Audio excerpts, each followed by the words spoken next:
Father, we worship you. Mukama tukusinza. We lift you up Tukuyimusa waggulu.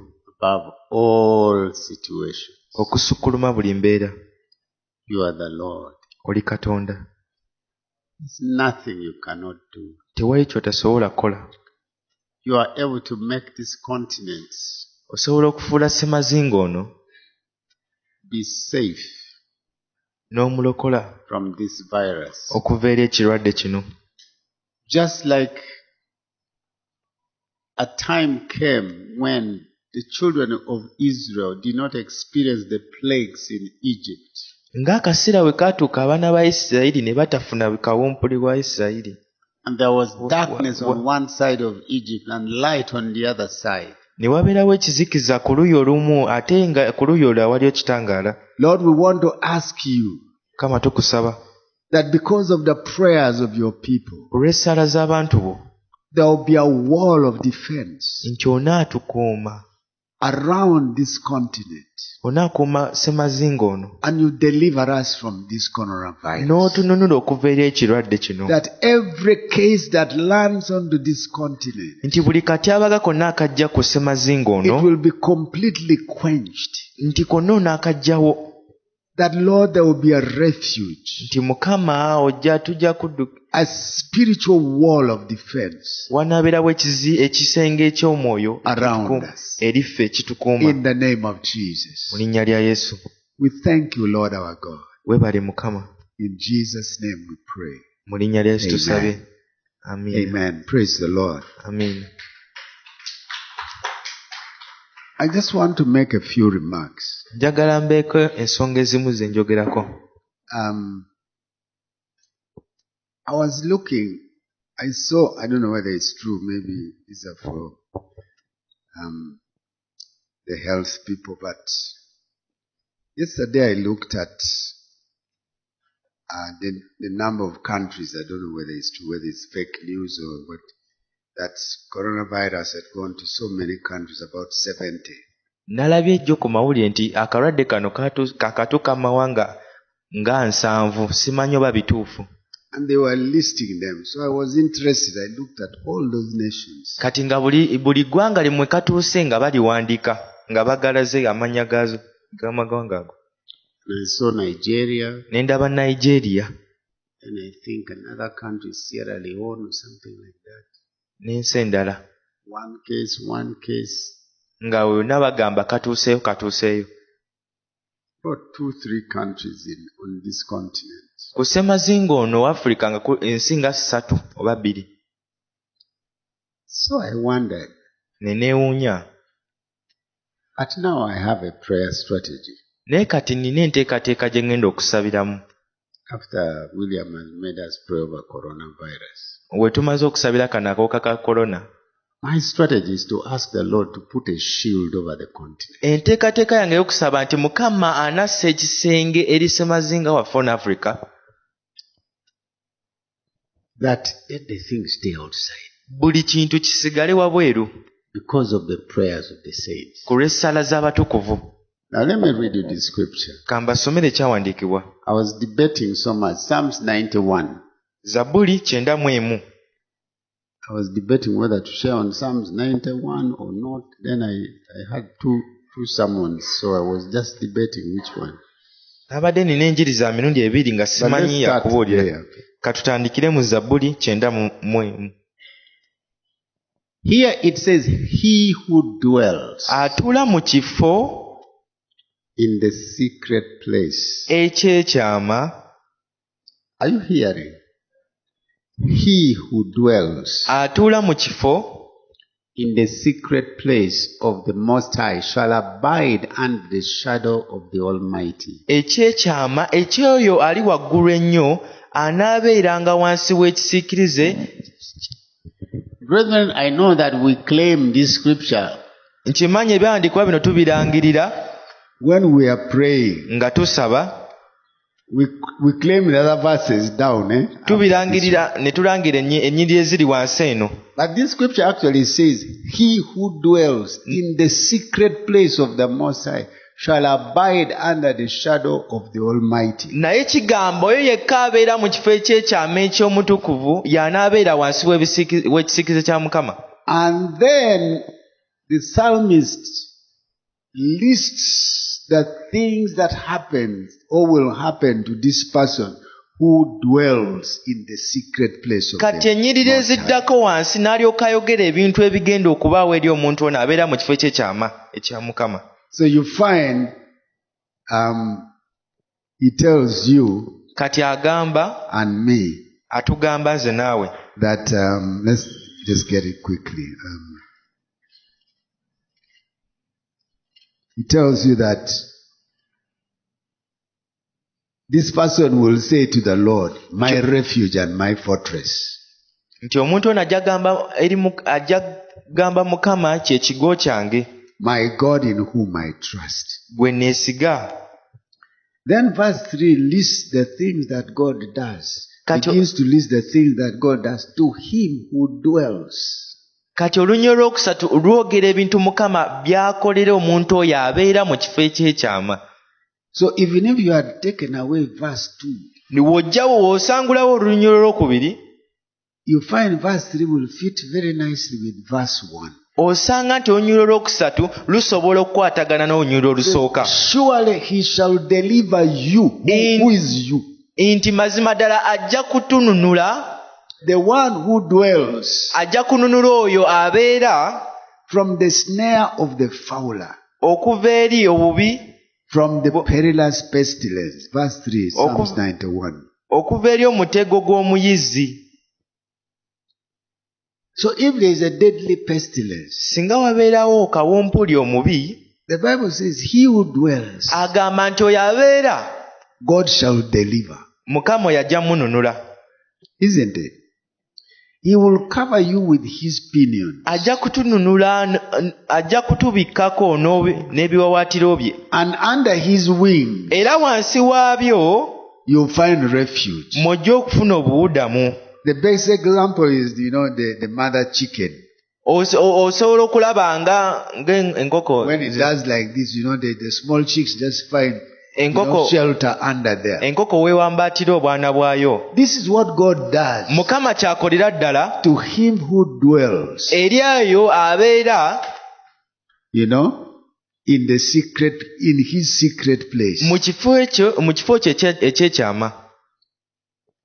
Then he says, you will not fear the terror of the night, tootyenga ntiisa ya kiro, nor the arrow that flies by day, newankubadde akasaala akagenda emisana, nor the pestilence that stalks in darkness, oba olumbe olutambula mu kizikiza, nor the destruction that wastes at noonday. newankubadde ekizikiza ekitambula mu ttuntu. So what is the pestilence we have today? Kati kawumpuli ki gwe tulina leero? It's called coronavirus. Bamuyita coronavirus. Somehow the scripture says, Ekyawandiikibwa kigamba even when there's a pestilence, nti ne bwe wabeerawo kawumpuli ono, this is the word of God, not my word. kino kye kigambo kya Katonda si kyange, You get that you will not fear the terror of the night, nti tojja kutya ntiisa ya kiro, nor the arrow that flies during, wadde akaseera akatambula emisana, nor the pestilence that stalks in darkness. wadde kawumpuli abeerawo ekiro. Because these diseases, you just discover that you have it. Kubanga ekirwadde kino weekanga bwekanzi nti okiyina, So it hits you without you seeing. kikukuba tolabye, So it stalks you in darkness. ne kikulumba mu kizikiza, Not the destruction that wastes at noonday. oba obubi obutambula mu ttuntu. And verse 7 says, 1,000 may fall at your side, Abantu 1,000 baligwa ku luuyi olumu, 10,000 at your right hand, era 1,000 ku mukono gwo ogwa but it ddyo, will not come near you. tekiri kusembereranga ggwe, You'll only look with your eyes naye olitunula n'amaaso go, and see the recompense of the wicked. oliraba empeera y'ababi. And verse 9 underlines it. Olw'omwenda ne lukisaako akamusittale. Because you have made the Lord, who is Kubanga my refuge. Just read it. Verse 9. olunnyo lw'omwenda, kubanga ggwe ayi Mukama oli kiddukiro kyange. Even the Most High, your dwelling place. Are you hearing? Because you've made him your dwelling place. Kubanga ggwe Mukama oli kiddukiro kyange, No evil tewali bubi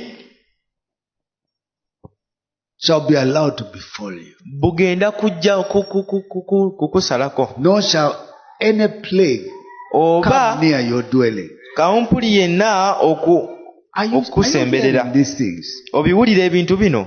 God is telling us Kama atugamba all that we need is to find ourselves under his dwelling. twetaaga kuba mu kifo mu kubeerawo kwe.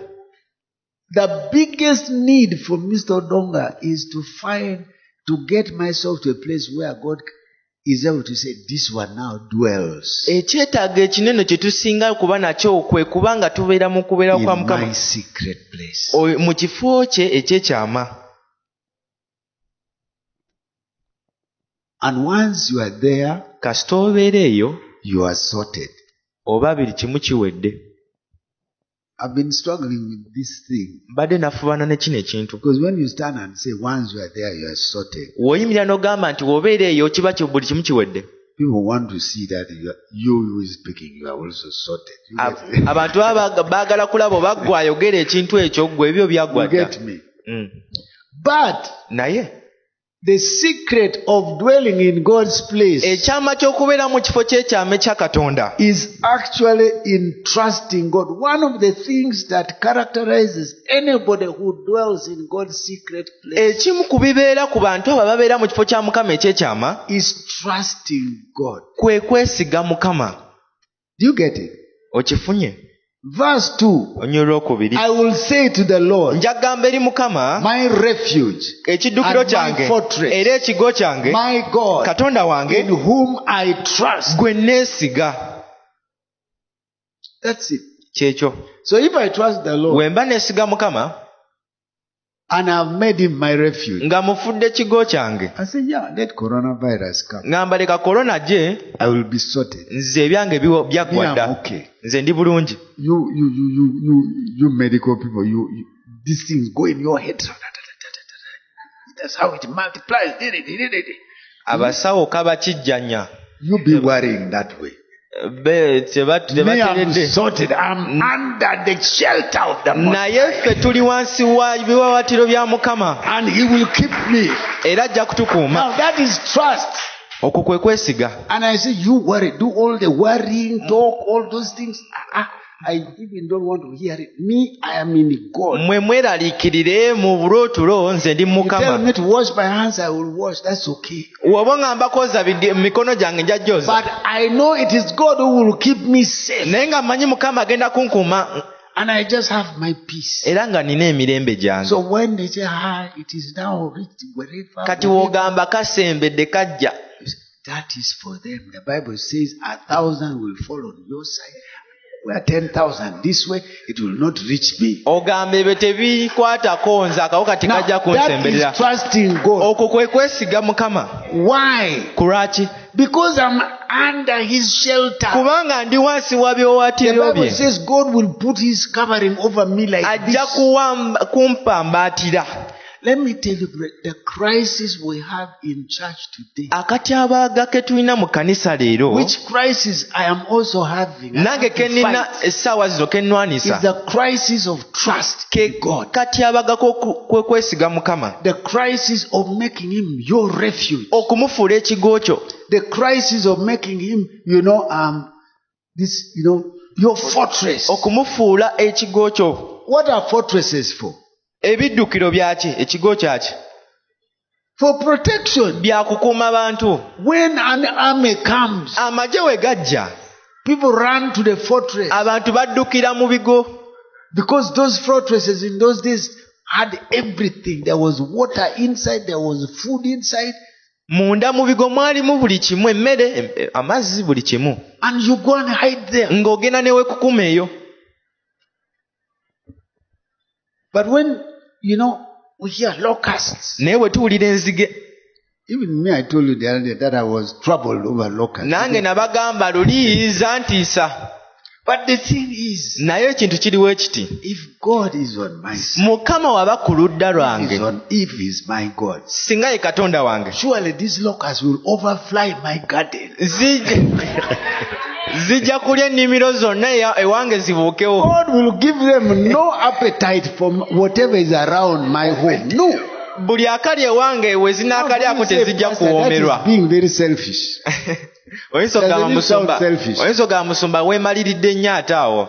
But if God is with me, naye Mukama waba ali nange if I'm under his shelter, nga ndi wansi wa biwawatiro bye ankuuma, every capacity to ayina buli busobozi okunkuuma. Do you understand this thing? Okitegedde?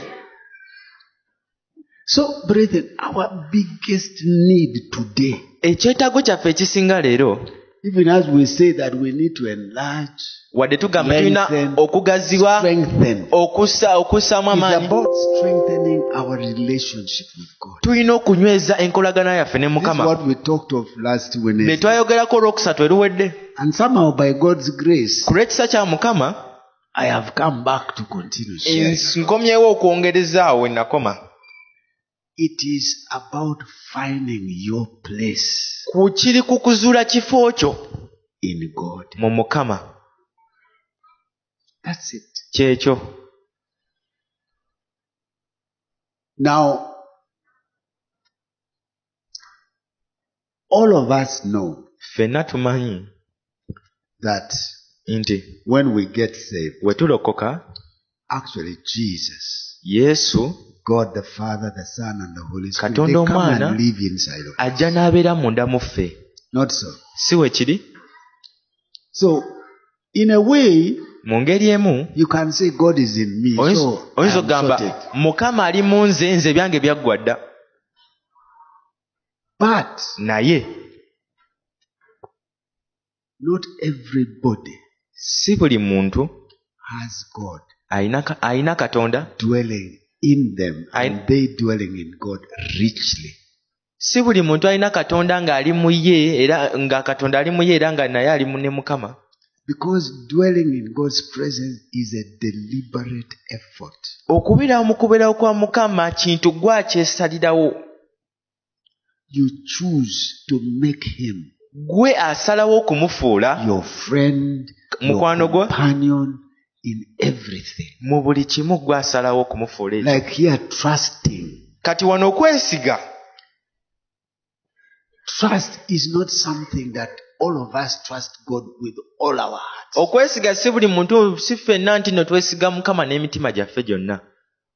Whom do you run to Gwe ani g'oddukira when you have a challenge? singa ofuna okusoomoozebwa? Is it on your knees, Oddukira ku bigere byo, or is ku it maviivi go, you call Samson, oba oyita omuntu where you say, brother, I'm really in trouble. n'omugamba owooluganda ndi bubi?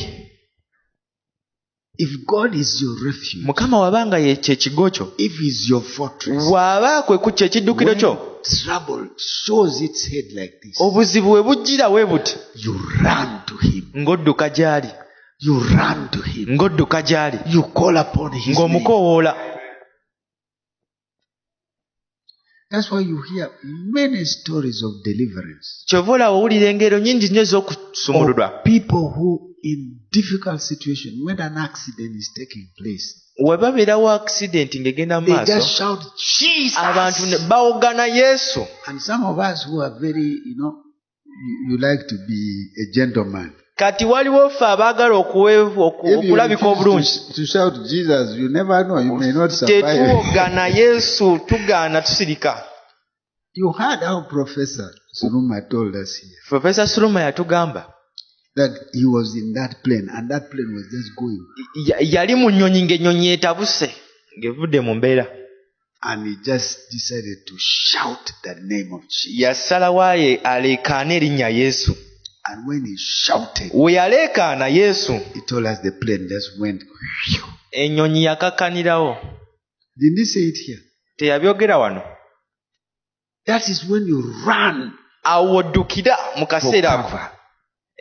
Ne weekweka munda mu Mukama. So whom do you go to Gwani g'oddukira when you are in need? buli ebyetaago we bijja? If it is not God, Singa si Mukama, if you cannot cling to him, bw'oba tosobola kumwekwatako, then you are not dwelling richly in awo God's oba presence. toli mu kubeerawo kwe You mu are most bujjuvu. of the time just out. Oba buli kaseera oli wabweru, You only know how to go there to say, I need this, I need this. After you've got, you run out. ojja kumusabiriza w'obifuna ng'ovaayo. So the scripture says, he who dwells. Ekyawandiikibwa kigamba oyo abeera. Meaning not everybody dwells. Si buli muntu nti nno abeerayo.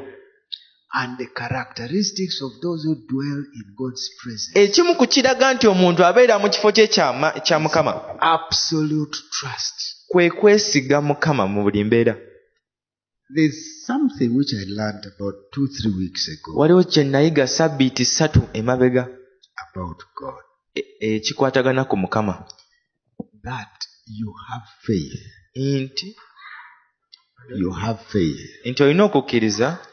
When oba the God you know, nga Katonda gw'omanyi, you make him ng'omufudde bigger than any situation around you. Ng'omugezezza asikulumye ku buli mbeera ekwetoolodde.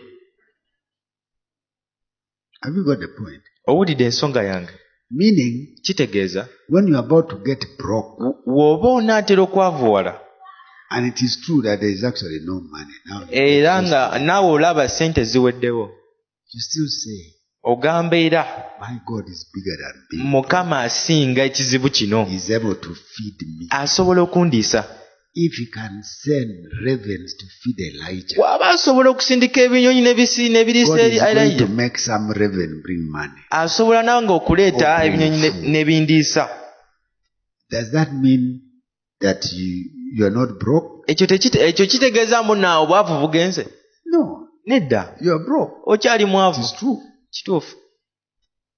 But you are not in a panic. Naye ate topapa. Why? Because you made God bigger than your being broke. Kubanga Mukama omufudde omunene okusinga obwavu bw'olimu. And you believe it from inside. N'okikkiriza okuva munda. That I am broke, yes. Nti kituufu ndi mwavu. But my God is able to bring food. Naye Mukama asobola okuleeta emmere. I have used all my energy. Amaanyi gange gonna ngakozesezza. He is able to bring food. Era asobola oleeta emmere. Then you'll be shocked. Kati ne kiryoka kikwewunyisa. Someone will just call you and say, hey. Omuntu ayinza okukubira essimu. I forgot I was supposed to send you this money. N'agamba nabadde nina okusindikira sente zino neerabira. And you find somebody sends you 5K. Omuntu n'akusindikira 5,000. And you're able to go and buy something. N'obaako kyogera n'olya. Until you make God bigger than whatever situation you have. Paka ng'osukkulumizza Mukama okusinga buli mbeera. You can't say you have faith. Tosobola gamba nti olina okukkiriza.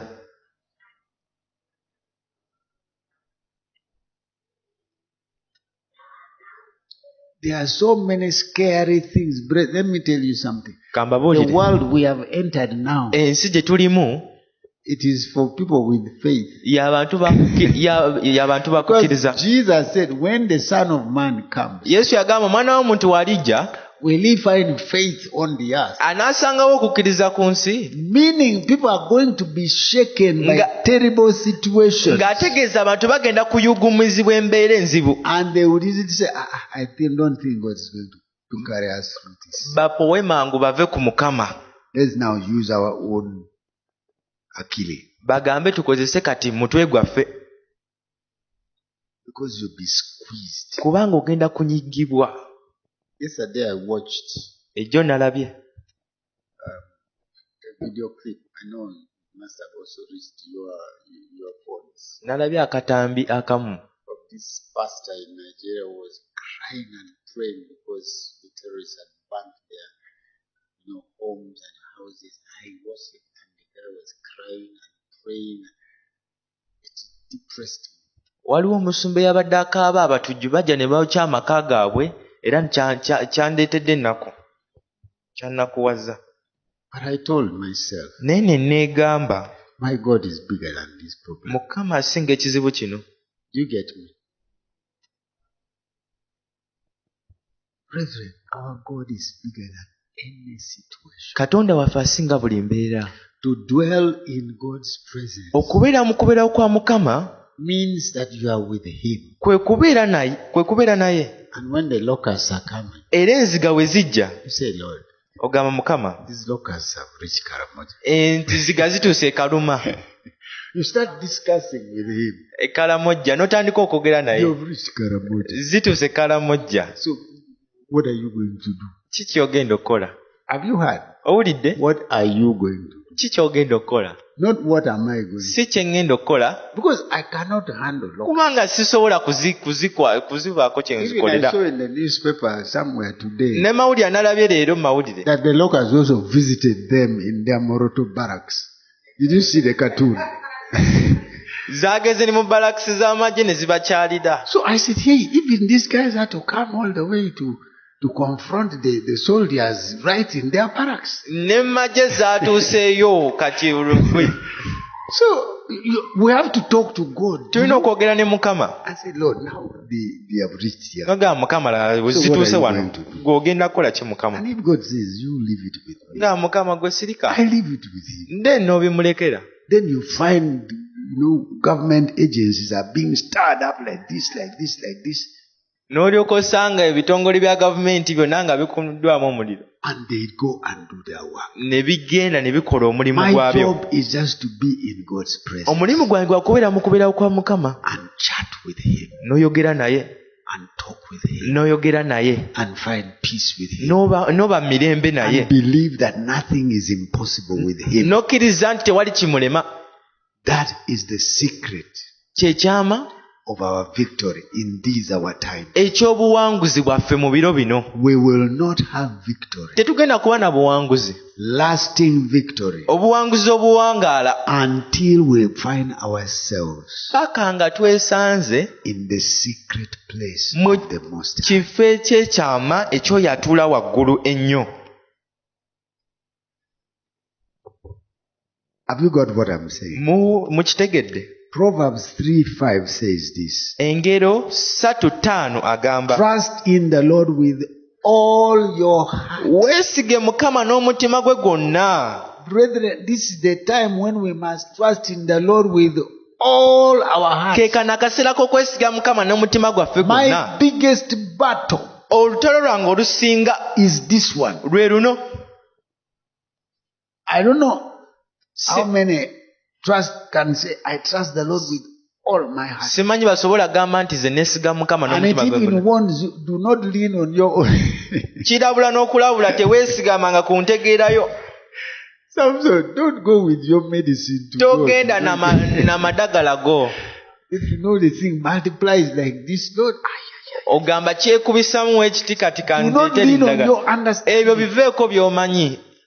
Why? Understanding is good. kubanga okutegeera wadde kulungi, All the Bible says that with all your knowledge, don't lean on it. amagezi go Don't togeesigamako. depend on it. togeesigamako. Because God is bigger than the situation that your understanding is painting. kubanga mukama asiiga embeera eyo okubeerawo entegeerayo gyesiize. And the Bible continues to warn us. Just take it further. n'egenda mu maaso olunyuliro In lw'omukaaga. all your ways acknowledge him, mwatulenga amakubo go and he shall direct your path. era anaaluŋŋamya ebigere byo. Verse 7. olw'obusanvu. Do not be wise in your own eyes. tobanga na magezi mu maaso go This is ggwe. our biggest problem, kye brethren. kizibu kyaffe ekisinga. Once something happens, buli akabaawo we have, I don't know whether you have a similar word in I don't know what the word is in English, but in my language it says you have people who have red eyes. The eyes just heat up. When something happened, your eyes heat up. ekintu bwe kibaawo amaaso go nga gakyamuukirira. Meaning nga gayaka nga gamyuka. the eyes heat up, just get very, very hot. Your eyes get hot. amaaso nga gamyuka. Meaning, you see one thing like this, olaba ekintu kimu oti and your eyes tell you of all the big problems that are now coming. amaaso go ne galyoka galaba ebizibu ebigenda okujja olw'ekizibu ekyo ekimu. And fear and trepidation just hit you. n'olyoka otya n'ogwa mu ntiisa. You get it? This is when you become wise in your own abo eyes. w'otandika okufuna amagezi mu maaso go. And the scripture says, fear the Lord ate ekiwandiiko kigamba tya mukama and depart from evil. weewale obubi. Brethren, owooluganda, if we are to see victory, singa tuli baakulaba buwanguzi, lasting victory, obuwanguzi obugenda owangaala, continuous victory, obuwanguzi obugenda owangaala, strengthening our stakes. tulina okunyweza enkondo zaffe. It is strengthening our trust in the Lord. Nyweza okwesigaako eri Mukama. Because when our trust in the Lord is strong, Weekuba nga tulina twesiga Mukama, you find we dwell olaba nga tukola bulungi in His presence. mu kubeerawo kwe. Because whatever happens, you run to Him. Kubanga buli ekibaawo ng'oddukira gy'ali. You discuss things with Him. Mutabagana naye. Whatever He speaks to you, Buli kyakugamba you are at peace. oba mirembe nakyo. And yet, all around you, Ate nga byonna ebikootorodde. people can be maybe just pampering. Ate nga abakooterodde bo bali mu kupakuka. But somehow with you, Naye ate nga ggwe there is the peace that only comes from God. oyina emirembe egiva eri Mukama. And it makes the difference. Era ne gireeta enjawulo. So I just want to share with you Mbadde njagala kugabana nammwe and end here era mmalirize by saying nga ŋŋamba nti Psalms 91 Zabbuli 91 is for he who dwells y'oyo abeera in the secret place of the Most mu High. kifo ekyekyama ekya Mukama atula waggulu ennyo. Let me say this, brethren, Kambagambe kino abooluganda, and I say it with humility. era nkyogera mu bwetoowaze. Many times Ebiseera bingi we struggle with life tunafubana mu bulamu because we interpret things kubanga tutaputa ebintu according to our human ability. okusinziira ku busobozi bwaffe ng'abantu. God wants us to begin to not neglect our human ability, Mukama tayagala tubuuse maaso ntegeera yaffe not ng'abantu, to despise it, tuleme kuginyooma, but to add onto that His power and grace and mercy. wabula ku ntegeera yaffe twongereko amaanyi ge, ekitiibwa kye n'ekisa kye. Have you got it? Mukitegedde?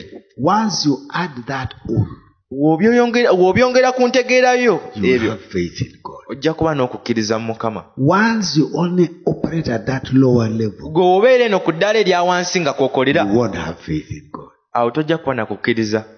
Because you may want to do something where you don't have the ability. Kubanga ojja kwagala okukola ekintu ky'otasobola.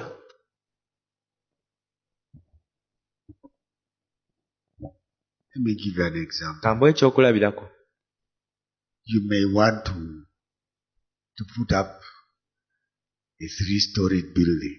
Ng'oyagala kussa ekizimbe kya myaliro esatu. And it's something that you feel really God. If when I get money, I put up this. Ng'ogamba we nnafuna ssente nja kuzimba ekizimbe ekyo. But somehow it just looks like you are dreaming. Naye nga biringa nga ali mu birooto.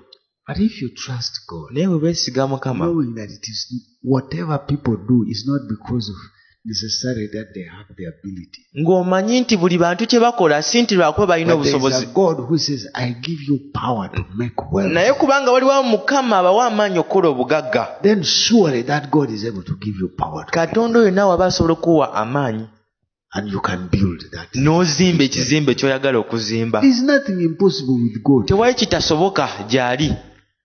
Let me tell you, there is nothing impossible with God. Tewali kyatasobola. Nothing. Tewali. I have seen it. Mulabye? The only problem, many times we use our human failures not to go as high as God wants us to go. Lwakuba ffe ebitulemye ng'abantu tubikozesa ne bitukugira okugenda okumanya obunene bwa Mukama. You know, as a father of young adults, Nga taata w'abavubuka abato, I'm beginning to realize, hey, ntandise okitegeera nti you mean this is the potential in this one? nti bwe buno obusobozi obuli muno mwono, And you begin to realize, hey, n'okitegeera butegeezi. just give this person his space. Omuntu muweemu akabanga. Why? Kuraki? Power of God is in every child. Buli mwana alinamu amaanyi ga Katonda. But at a certain point, you look at him, this one, he sued on his bed. You get me? Naye waliwo omuntu y'anoolaba nga You ono don't yasobeza. realize that this one who is suing on the bed today, tomorrow will be the president of this country. N'otategeera nti ono akusobya yagenda okufuga pulezidenti wa And Uganda. the father, he said, no, this one, You need to cane him. n'akunyiiza n'omukuba kibooko. You don't realize the power of God that is in this person. N'otategeera amaanyi ga Katonda agali mu muntu ono. So don't use your mind. Tokozesa ntegeerayo. Have faith in God. Beera na kukkiriza eri Mukama. Our God is able, brethren. Mukama asobola. Me, I've just come to encourage you. Nze bazzaamu maanyi. Don't be scared. Temutya. Don't fear. Totya. Even when things look impossible. N'ebirabika ng'ebitasoboka. Trust in God. Mwesige. Let's just find our place in Him. Tufune ekiwummulo kyaffe mu ye. That is all. Kyekyo kyokka. I'm sure you've got the point I'm trying to try. Nkakasa mutegedde kye So can I mbagamba. stop? Kammalirize. You got the message, eh? Mukitegedde. How many have got? Bameka abategedde kye njogedde. Okay, thank you. Mwebale. So I'm just encouraging you. Mbazzaamu maanyi. Let us find our place to dwell. Leka tufune ekifo kyaffe mwe tuwummulira munda mu Mukama. When I get time, Wenfuna obudde, I will share you the second thing nja kuba buli ekintu ekyokubiri about dwelling in God's presence. ekiri mu kubeera kwa And the Mukama. third one. N'ekyokusatu, 4 points. Today I've talked of one. leero njogeddeemu Trust in God. okwesiga Mukama. Let's stand up and pray. Katuyimirire tusabe.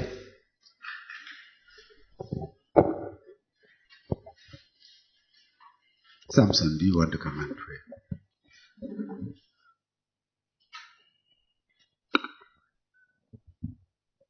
Hallelujah. Haleluya. I think maybe let's just